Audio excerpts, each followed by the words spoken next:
کوئی میرے ساتھ حسد کر رہے، پریشان مت ہو، اس سورت کو صبح شام پڑھنا شروع کر. یا حسد حرام ہے، کبیرہ گناہ ہے، رشک جائز ہے. تو دونوں میں فرق کیا آ جائے گا؟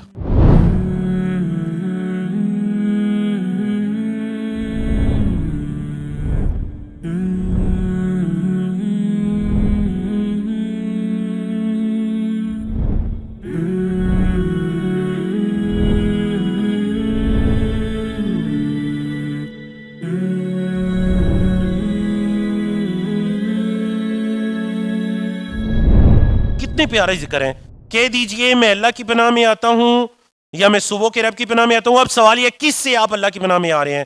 من شر ما خلق. من کا کیا مطلب ہے؟ سے شر. شر سے دیکھیں وہاں بھی آپ نے من کہا تھا، اعوذ باللہ ہی من الشیطان الرجیم میں بھی. شر کس کو کہتے ہیں؟ ہر طرح کی تکلیف، برائی شر ہے. بولے ہر طرح کی تکلیف اور برائی کیا ہے؟ کیا ہے؟ شر. تو میں شر سے اللہ کی پناہ میں آتا ہوں. اچھا اب سوال ہے کس چیز کے شر سے؟ ماں جو، ماں کا کیا مطلب ہے؟ جو خلقا، ابھی پڑھ کر آئے ہیں نا. خلقا کا کیا مطلب ہے؟ خلقو. تو خلقا ابھی پڑھ کر آئے ہیں، خلقا اس نے پیدا کیا. جو کچھ اللہ نے پیدا کیا اس کے شر سے میں رب الفلق کی پناہ میں آتا ہوں. بولے میں کیا کرتا ہوں؟ بولے میں رب الفلق کی پناہ میں آتا ہوں. اچھا ماں جب بھی قرآن مجید میں آئے گا یہ 3 میننگز کے لیے آ سکتے ہیں، 3 معنی کے لیے. کتنے معنی کے لیے؟ یا تو ماں کا مطلب ہوگا نہیں. کیا مطلب ہوگا؟ یا پھر ماں کا مطلب ہوگا کیا، استفہامیہ سوال کے لیے. یا پھر ماں کا مطلب ہوگا جو، وچ کے معنی میں جو. ماں کتنے معنی کے لیے یوز ہو سکتے ہیں؟ کون کون سے؟ نہیں، کیا، جو. اور من جو ہے وہ 2 معنی کے لیے یوز ہو سکتا ہے. من کتنے معنی کے لیے یوز ہو سکتا ہے؟ 2.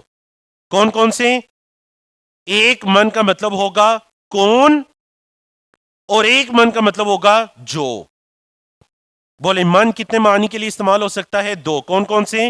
کون، جو. کون کی کیا مثال ہے؟ من رب کا، آپ کا رب کون ہے. اور جو کی کیا مثال ہے؟ خیرکم من تعلم القرآن، تم میں سے بہترین وہ ہے جو قرآن کو سیکھے اور قرآن کو سکھائے. اور آگے چل کر یہ حدیث آئے گی، یہ والی حدیث ہمارے سلیبس میں ہے، خیرکم من تعلم القرآن وعلمہ. تو اب دیکھیں نا، انسان مختلف طرح کے فتنوں میں گھرا ہوا ہے. وہ دیکھیں خاص کر اس جدید دور کے اندر فتنوں کی تعداد بڑھ گئی ہے یا کم ہو گئی ہے؟ تو کیا ہمیں اللہ سے اس کی حفاظت کا سوال کرنا چاہیے یا نہیں؟ تو میں اللہ کی پناہ میں آتا ہوں یا آتی ہوں، صبح کے رب کی پناہ میں آتا ہوں ہر اس چیز کے شر سے جو اللہ نے پیدا کی. بولے ہر اس چیز کے شر سے جو اللہ نے پیدا کی. آپ کو پتہ ہے اگر اس سورت کے اندر صرف یہ 2 آیات ہوتی نا تو بات پوری ہو گئی تھی. بولے 2 آیات ہوتی تو بات پوری ہو رہی ہے نہیں؟ میں صبح کے رب کی پناہ میں آتا ہوں ہر اس چیز کے شر سے جو اللہ نے پیدا کی. بات ختم. لیکن پھر خاص کر 3 طرح کے شرور کا ذکر کیا گیا. بولے خاص کر کتنے شرور کا ذکر کیا گیا؟ کتنے شرور کا ذکر کیا گیا؟ 3. ہاں ہر چیز اللہ نے جو پیدا کی اس کے شر سے اللہ تیری پناہ میں آتا ہوں، لیکن 3 طرح کے شر ایسے ہیں یا 3 چیزوں کے شر ایسے ہیں اللہ خاص کر ان تینوں کے شر سے میں تیری پناہ میں آتا ہوں. تو پتہ چلا وہ 3 بڑی خاص چیزیں ہیں. ایسا ہے یا نہیں؟ بولے وہ 3 بڑی، اور وہ کیا ہے 3 چیزیں؟ کون کون سی ہیں؟ اردو میں پہلے بتائیے. اندھیرا، جادو، حسد. بولے وہ 3 چیزیں کون سی ہیں؟ اندھیرا، جادو، حسد. اندھیرا، جادو، حسد. اے اللہ جو تو نے پیدا کیا اس کے شر سے تیری پناہ میں آتا ہوں، لیکن یہ 3 چیزیں ایسے ہیں خاص کر اللہ ان کو نامینیٹ کروں کہ ان سے تیری پناہ میں آتا ہوں. وہ 3 چیزیں کون سی ہیں؟ اندھیرا، جادو، حسد. چلیے جی بتائیے ان تینوں چیزوں میں کیا چیز کامن ہے؟ قدر مشترک کیا ہے ان تینوں چیزوں میں؟ خوف، جی،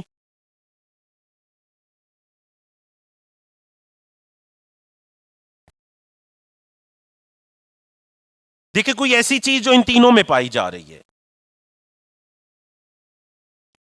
بالکل ایک جواب درست ہے کہ تینوں میں شر پایا جا رہا ہے، بالکل ٹھیک ہے.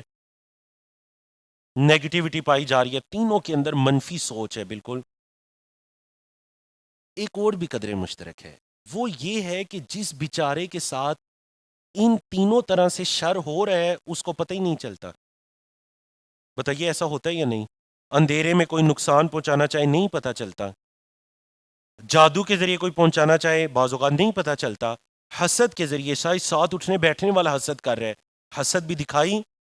تو تینوں میں کیا چیزیں ہیں کہ دکھائی جس کے ساتھ ہو بھی رہا ہے اس کو بھی بعض اوقات پتہ، بولے پتہ نہیں چلتا. اللہ اکبر. اب آئیے ذرا ان تینوں، اگلی تین آیات ان تینوں سے، اے اللہ خاص کر ان تینوں سے میں تیری پناہ چاہتا ہوں. چلیے جی، پہلی چیز کیا ہے؟ وَمِن شَرِّ غَاسِقٍ اِذَا وَقَبَ. وَمِن شَرِّ، اور شر سے. واو کا کیا مطلب ہے؟ اور، من کا مطلب سے، شر شر پڑھ چکے ہیں نا. اور شر سے، غاسقین اندھیرے کے، اور اندھیرے کے شر سے، اذا جب. اچھا اذ اور اذا دونوں کا کیا مطلب ہوتا ہے؟ جب. وقبا چھا جائے. یہاں پر ایک قاعدے کو اپنے دماغوں میں لکھ لیجئے، ایک رول، ایک قرآنی بڑا خوبصورت رول، عربی کا رول ہے. وہ یہ ہے کہ یہ جو اذا ہوتا ہے جب بھی فعل ماضی سے پہلے آتا ہے فعل ماضی کو مضارع کے معنی میں کنورٹ کر دیتا ہے. دیکھیں واقبہ کا مطلب ہے چھا گیا، بولے واقبہ کا کیا مطلب ہے؟ لیکن جب اس سے پہلے اذا آیا، اذا واقبہ، تو مطلب کیا ہو گیا؟ چھا گیا نہیں بلکہ چھا. آپ کو یا کر آپ سے کہے گا دیکھیں ادھر تو واقبہ لکھا ہوا ہے جی فعل ماضی، واقبہ کیا لکھا ہوا ہے؟ ترجمہ فعل ماضی والا کر نہیں رہے. ترجمہ فعل پرفیکٹ ٹینس کا ترجمہ تو ہونا چاہیے نا چھا گیا. ترجمہ آپ کر رہے ہیں چھا جائے. تو کیا جواب دیں گے؟ کیا جواب دیں گے؟ آنکھیں بند کر کے کہہ دیں فعل ماضی سے پہلے جب اذا آئے تو فعل ماضی پاسٹ کے ماضی کے معنی میں، بولے پاسٹ کے معنی میں نہیں رہتا. تو اس لیے ہم ترجمہ کر رہے ہیں جب چھا جائے. اور اس کی مزید 2 ایگزامپلز آئیں گی آپ کے کورس میں آج اور کل انشاءاللہ. چلیے جی، اب دیکھیں نا، ہر 12 گھنٹے کے بعد رات آتی ہے. اس رات کے اندر انسان، بعض اوقات رات کے اندر شر بہت زیادہ ہو جاتے ہیں. اکثر ایسا ہوتا ہے یا نہیں؟ چوری چکاری یا دیگر گناہ، یا انسان اکیلا ہوتا ہے، تنہائی کے اندر ہوتا ہے، خراب پروگرام، ایسی چیزیں. بتائیے یہ رات میں سارے شر زیادہ ہو جاتے ہیں یا نہیں؟ یعنی دن کی نسبت رات میں شرور. تو ہم کیا کہہ رہے ہیں؟ اللہ دیکھیں، جو بندہ ہر نماز کے بعد اللہ سے یہ دعا مانگے گا، فجر کے بعد اس نے دعا کرنا شروع کی، مغرب تک وہ ہر نماز کے بعد سورۃ الفلق کی تلاوت کرتا رہا، اس کو پڑھتا رہا، تو کیا اس کا رب رات کے شر سے، رات کی برائیوں سے، رات کی تکلیفوں سے، رات کے فتنوں سے اس کو اپنی حفاظت میں نہیں لے گا؟ اللہ اکبر. بڑی پیاری صورت ہے، حتیٰ کہ دشمن کے حملوں سے. چلیں اگلی آیت کیا ہے جی؟ کس کے بارے میں ہے؟ جادو کے بارے میں. وَمِن شَرِّ النَّفَّاثَاتِ فِي ال، دوبارہ وَمِن شَرِّ النَّفَّاثَاتِ فِي ال. واو کا کیا مطلب ہے؟ اور، شر شر، یا من سے، شر شر، اور شر سے، نفاثات جمع ہے یہ واحد ہے؟ بلکہ پہلے سوال ہے فعل ہے یا اسم ہے؟ کیسے پتا چلا؟ شروع میں الف لام آ رہا ہے، اسم کی علامت آ رہی ہے تو پتا چلا اسم ہے. پھر اگلا سوال ہے مذکر ہے یا مؤنث ہے؟ مؤنث ہے. پھر مؤنث ہے، واحد ہے یا جمع ہے؟ جمع ہے. تو کیا لفظ ہے؟ سارے پڑھیں، نفاثات. کیا لفظ ہے؟ نفاثات. نفاثتن کی جمع نفاثات. نفاثتن کا مطلب ہے پھوکے مارنے والی، اور نفاثات کا کیا مطلب ہے؟ پھوکے مارنے والیاں. تو اللہ پھوکے مارنے والیوں کے شر سے، فی العقد گرہوں میں. عقدہ کی جمع کیا ہے؟ عقد. آپ کو پتہ ہے یہ اردو کا لفظ ہے، آپ اردو میں کہتے ہیں نا عقد نکاح، نکاح کی گرہ، تو یہ عقد کا لفظ آپ کے لیے جانا پہچانا ہے. تو گرہوں کے اندر پھوکے مارنے والیوں کے شر سے اللہ میں تیری پناہ میں آتا ہوں. دیکھیں نا اکثر خاندانوں کے اندر، بلکہ یہ ایک معاشرتی مسئلہ بن چکا ہے، اور میں یہ سمجھتا ہوں کہ شاید اس مسئلے نے بہت سے لوگوں کے کاروبار کھڑے کر دیے، یہ جادو ٹونے کے، اور نعوذ باللہ کیسے کیسے الٹے سیدھے کا، کہ مطلب انسان کو پہلے اس ڈاؤٹ میں ڈالا جاتا ہے کہ جی آپ پر جادو ہے. بولے کیا ڈالا جاتا ہے؟ آپ ان سے اپنی کوئی پریشانی شیئر کریں، وہ ایک ہی جواب دیں گے آپ پر کیا ہے. بولے آپ پر کیا ہے جی؟ یہ کام نہیں کرنا جی، یہ نہیں کرنا، ایسے نہیں کرنا. تو اللہ کے بندوں، ہمیں چاہیے اس سے بہتر ہے کہ ہم اپنے لیے حفاظت کا سما پیدا کریں.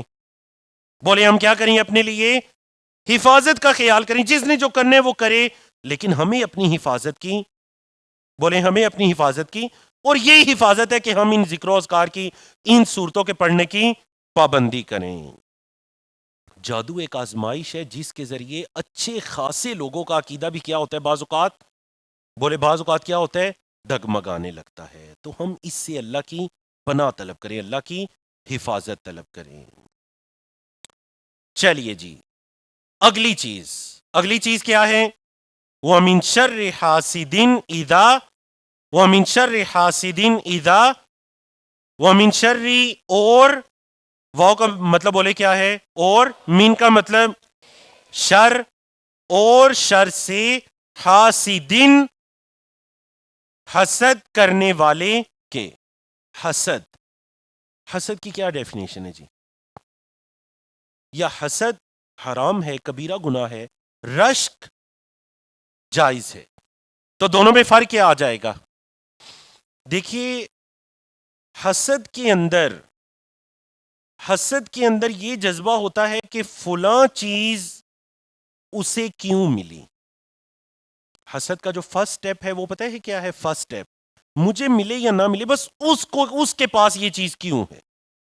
بولے حسد کا فرسٹ سٹیپ کیا ہے؟ اس کے پاس یہ چیز، یہ سب سے پہلا سٹیپ. ہاں، پھر اگلا سٹیپ یہ آتا ہے کہ اس کے پاس نہ رہے، مجھے ملے یا نہ ملے اس کے پاس. اور تیسرا خطرناک ترین سٹیپ کیا آتا ہے؟ کہ اس سے چھین جائے اور مجھے، ایسے ہی ہے نا. پہلا سٹیپ کیا آ جائے گا؟ اس کے پاس کیوں. دوسرا، مجھے ملے یا نہ ملے اس کے پاس نہ رہے. اور تیسرا، اس سے چھین جائے اور مجھے. تو دیکھیں، جب شیطان یہ وسوسہ ڈالے نا اس کے پاس کیوں ہے، تو بتائیے اس کو اس کے رب نے دیا، اس وجہ سے اس کے پاس ہے، مجھے بھی میرا رب دے گا انشاءاللہ، بس بات ختم.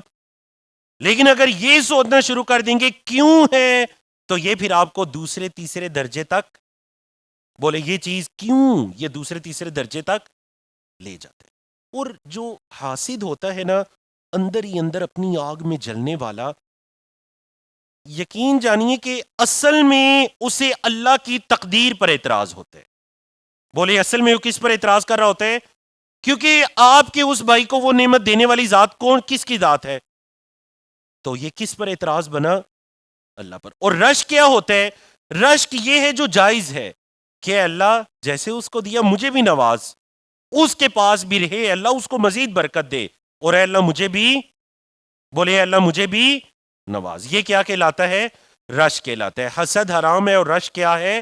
جائز ہے. چلیے جی، اور حسد کرنے والے کے شر سے، اذا جب، حسدہ اس نے حسد کیا. کیا ترجمہ کریں گے؟ حسدہ تو فعل ماضی ہے، اس نے حسد کیا.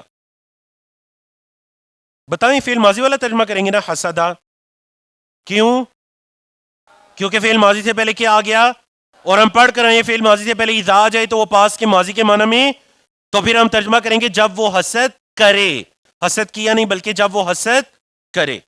حسد کرنے والے کے شر سے جب وہ حسد کرے. اللہ، کتنی پیاری صورت ہے. دیکھیں، عام طور پر اپنے ساتھیوں سے ہی حسد کیا جاتا ہے. موچی موچی سے حسد کرتا ہے، کوئی کسی سیٹ پر ہے، ظاہر بات ہے وہ اپنے ساتھ والے کولیگ سے ہی حسد کرتا ہے عام طور پر.